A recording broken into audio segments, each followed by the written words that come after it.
के अंदर में हमारे पिताजी तो जोधपुर में कभी आए ही नहीं।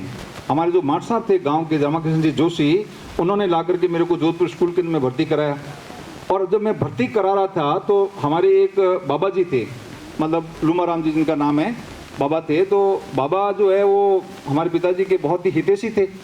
तो जब मैं जोधपुर में भर्ती होने के लिए आ रहा था तो मेरे पिताजी को वो खेत में पानी का घड़ा लेकर के, वो जुलाई का महीना होता है, सूट करने के लिए जा रहे थे।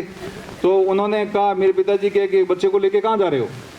तो मेरे पिताजी ने कहा कि इसको शहर में भर्ती कराने के लिए जा रहा हूँ स्कूल के अंदर में। रामाकृष्ण जी माट साहब ने बुलाया है, आगुड़े इसको देता हूँ, फिर माट साहब लेके जाएंगे। तो बाबा जो है उन्होंने कहा है कि शहर में क्यों भेज रहा है बच्चे को? अरे वो शहर में जाकर के ये तो बिगड़ जाएगा, वो तो फिल्में देखेगा, और तू अकेला आदमी है और तेरे कोई भाई नहीं, कोई दूसरा नहीं, तेरे को सहारा नहीं है, तेरे पास नौकरी नहीं है, तो तू तेरा कैसे कल्याण होगा? वो तो बहुत मुश्किल होगा। तो वो जो मैं 8वीं में पढ़ रहा था, उन्होंने कहा है कि बच्चा बिगड़ जाएगा। वो दिमाग के अंदर में आज भी मेरे बैठा हुआ है कि कहीं मैं शहर में जाकर के मैंने टाइम बर्बाद कर दिया, मैं ज़्यादा फिल्में देखने के अंदर में व्यस्त हो गया और मैं सही से पढ़ाई नहीं किया, तो मेरे पिताजी को गाँव के अंदर में लोग जीने नहीं देंगे। इसलिए मैंने, जब तक मैं गवर्नमेंट की जॉब में नहीं लगा, सर्विस नहीं लगा, तब तक मैंने एक भी फिल्म नहीं देखी, कभी पिक्चर हॉल की तरफ में नहीं गया। तो आपने ये डेडिकेट करना अपने आप को। अब दूसरी बात आती है कि आप जब भी आप किसी काम को करो बच्चों, तब आप ये सोच के करो कि हे ईश्वर मुझे ऐसी शक्ति दे कि मैं अपना कल्याण करने के साथ साथ मैं दूसरों का भी कल्याण करूँगा।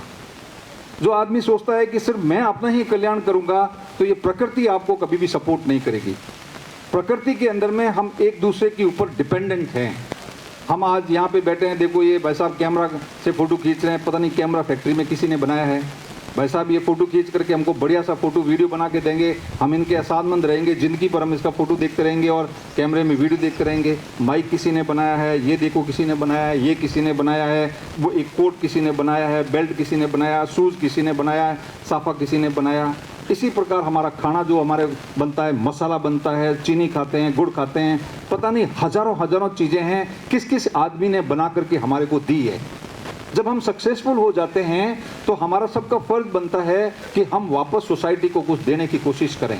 हमारे मन के अंदर में पहले से ऐसे राइटफुल इंटेंशंस होने चाहिए, आपके अंदर में बड़ी ईमानदारी के साथ में आपके इरादे इतने नेक होने चाहिए कि मैं जब कहीं बढ़ गया बड़ा आदमी, तो मैं इन गरीबों का भला करूँगा, मैं अपने गांव में एक भी गरीब आदमी नहीं रहने दूंगा, मैं जो मुसीबत में आदमी होगा उसको हमेशा मदद करूंगा, चाहे मेरे को किसी प्रकार का कोई भी तकलीफ उठाना पड़े, मैं मुसीबत करने, और मेरे से ज़्यादा जो मुसीबत में आदमी होगा उसको हमेशा आगे बढ़ोगे।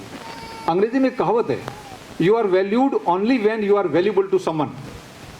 आई रिपीट, आप बच्चों मेरे साथ में रिपीट करो, ये खास करके बड़े बच्चे, we are valued only when we are valuable to someone. हमारी इज्जत तभी होती है जब हम किसी के काम के हैं। ध्यान रखना बच्चों, दिल के अंदर में बहुत अच्छी तरह से बिठा देना, यदि आप अपने माँ बाप के भी काम के नहीं हो, 20-25 साल की उम्र के बाद में आप यदि तस्करी करते हो, उल्टे सीधे काम करते हो, गलत काम करते हो, आपके घर के अंदर में हमेशा पुलिस आती है, आपके माँ बाप को तंग करती है, एक दिन आपके माँ बाप भी अखबार में जाके दे देंगे इश्तिहार कि इस बच्चे का हमारे से कोई लेना देना नहीं है, क्योंकि आपने उनको तंग कर रखा, उनके नाक में दम कर रखा है। तो आपकी मतलब माँ बाप भी यदि आपको छोड़ देंगे तो दुनिया को आपसे क्या मतलब है? इससे सिद्ध होता है, ये बड़ा सिद्ध होता है कि हमारी वैल्यू तब है जब हम किसी के काम के हैं। तो आप ज़्यादा से ज़्यादा लोगों के लिए, आप जिस संस्था के अंदर में जाते हो, जहाँ आप स्कूल के अंदर में पढ़ रहे हो, जिस क्लास के अंदर में पढ़ रहे हो, जब जिस ऑर्गेनाइजेशन को आप ज्वाइन करोगे, उसके अंदर में अपनी वैल्यू तभी होगी जब आप उसके लिए काम करोगे। जब आप निठल्ले बैठ जाओगे, काम नहीं करना चाहते हो, आप फोकट की तनख्वाह लेना चाहते हो, आपको कोई सम्मान नहीं करेगा और जरूरत पड़ेगी तो आपको उस ऑर्गेनाइजेशन से बाहर भी निकाल दिया जाएगा। तो आप जिंदगी के अंदर में हमेशा चाहिए कि मैं कर्म करके, मेहनत करके, ईमानदारी के साथ में रोटी कमाऊंगा और जहां भी जाऊंगा उस ऑर्गेनाइजेशन को हमेशा ऊपर उठाऊंगा। यदि आप ऑर्गेनाइजेशन को ऊपर उठाओगे, जैसे सुरेंद्र जी माट साहब हैं, अब सुरेंद्र जी माट साहब गवर्नमेंट टीचर्स तो बहुत होते हैं, परंतु इस सुरेंद्र जी माट साहब का जो गवर्नमेंट टीचर्स के बीच में या सोसाइटी के बीच में जो इज्जत है, जो रिस्पेक्ट है, जो पूरी हायरार्की है, वो आप मतलब उसका कोई मुकाबला नहीं है।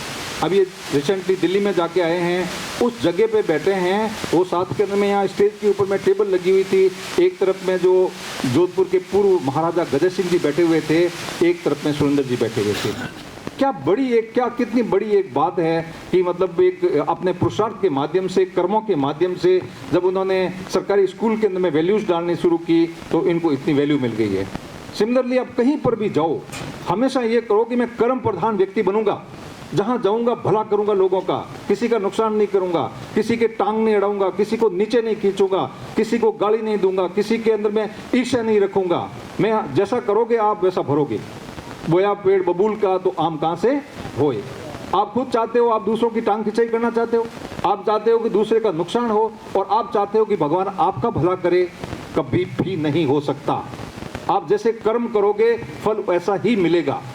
इसलिए मैं आपको गीता दिखाया है। गीता कहती है कि आप जैसे कर्म करोगे उसी हिसाब से आपको फल भुगतने पड़ेंगे। आपके कर्म अच्छे हैं तो आपको फल अच्छे ही मिलेंगे, आपके कर्म बुरे हैं तो आपको फल बुरे ही मिलेंगे। इसलिए जब जिंदगी के अंदर में कहीं पर भी किसी जगह पे खड़े होते हो तो अंदर झांक करके देखो कि मैं क्या कर रहा हूँ। यदि मैं इस पोजीशन में हूँ या समस्या के अंदर में हूँ, चैलेंजेस में हूँ, तो इसका मतलब इसका कारण क्या है? क्यों मेरे को लोग सपोर्ट नहीं कर रहे हैं? क्यों मेरे को लोग अप्रिशिएट नहीं कर रहे हैं? क्यों मेरे को इस प्रकार के चैलेंजेस आ रहे हैं? इसलिए आ रहे हैं कि कहीं कहीं आपके कर्म उस प्रकार के हैं, इसलिए आपको उसकी प्रकार की समस्याएं झेलनी पड़ रही है। मैं आपके सामने खड़ा हूँ, 57 साल का उम्र का हो गया हूँ। मैं इंडिया के हर कॉर्नर के अंदर में, हर स्टेट के अंदर में जाके आया हूँ। हर जाति हर धर्म के लोगों के साथ में काम किया हूँ। वर्ल्ड के अंदर में भी घूम के आया हूँ और मुझे तो आज तक कोई भी गलत इंसान नहीं मिला। मैंने किसी के साथ गलत व्यवहार नहीं किया, इसलिए मेरे साथ में किसी ने गलत व्यवहार नहीं किया। मैं सबसे हंस के बोलता हूँ तो इसलिए मेरे से सब हंस करके बोले हैं। मैं सभी को सपोर्ट करने के लिए तैयार रहता हूँ, इसलिए मैंने जब भी सपोर्ट मांगा है मेरे को सपोर्ट हमेशा मिला है। तो आप अपने कर्मों को अच्छा करो। यदि आप कर्म अच्छे करोगे, अपनी पढ़ाई पुरुषार्थ के साथ में करोगे तो आप हमेशा हमेशा आगे बढ़ते रहोगे। ये चीज़ आपने गिन करके गांठ बांध लेनी बच्चों। कभी ये मत सोच रहे हैं क्या अरे चलता रहेगा, ये तो कहो है बलदेव जी ने और ठीक है, वो तो भाषण देव ने आया है न, और काम हो तो भाषण देव ने अटी होने अटी निकाल दियो तो फिर आया राम गया राम की जिंदगी जियोगे, फिर शख्सियत नहीं बनोगे बच्चों। आपको शख्सियत बनना है तो आपको त्याग करना पड़ेगा। किसी बड़े काम को, किसी बड़ा व्यक्ति बनने के लिए उसके लिए बड़ी परिश्रम की आवश्यकता होती है, बड़े त्याग की आवश्यकता होती है, बड़े पेशेंस की आवश्यकता होती है कि आपको लंबे टाइम तक काम करना पड़ेगा, संघर्ष करना पड़ेगा, पेशेंस रखना पड़ेगा, खुद के साथ में संघर्ष करना पड़ेगा, संघर्षों का सामना करना पड़ेगा, उसको ओवरकम करना पड़ेगा, कभी गिव अप नहीं करना पड़ेगा। जब चैलेंजेस आएंगे तो खुश होना चाहिए आपको कि मुसीबत आई है तो कुछ सिखा के जाएगी। कहते हैं कि challenges and difficulties are the best teacher of the child. किसी भी बच्चे को यदि तकलीफ नहीं आई है तो क्या सीखेगा वो? कोई तकलीफ आई है उसको सॉल्व करेगा, उसके अंदर में कुछ उसके माइंड के अंदर में उथल पुथल होगी, उसका जो सॉल्यूशन निकालेगा तभी जाकर के उसको कुछ हासिल होगा, तभी जाकर के वो आगे बढ़ेगा। तो जो मुसीबतें आती हैं तो आपको कुछ सिखा के जाती है, उसे डरने की आवश्यकता नहीं है, उसको ओवरकम करने की आवश्यकता है। कोई भी मुसीबत है तो उसका सॉल्यूशन जरूर है। कोई भी ताला दुनिया के अंदर में बना है तो उसकी चाबी भी साथ में बनी है। यदि समस्या है तो उसका समाधान भी जरूर है।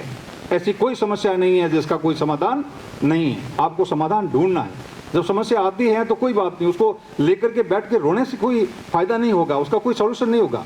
आने वाली तो आ गई, आपका फोकस होना चाहिए कि इसको कैसे निपटें, इसका सॉल्यूशन कैसे निकालें। नेक्स्ट चीज आती है बच्चों की, आप किस प्रकार के बच्चों के साथ में रहते हो,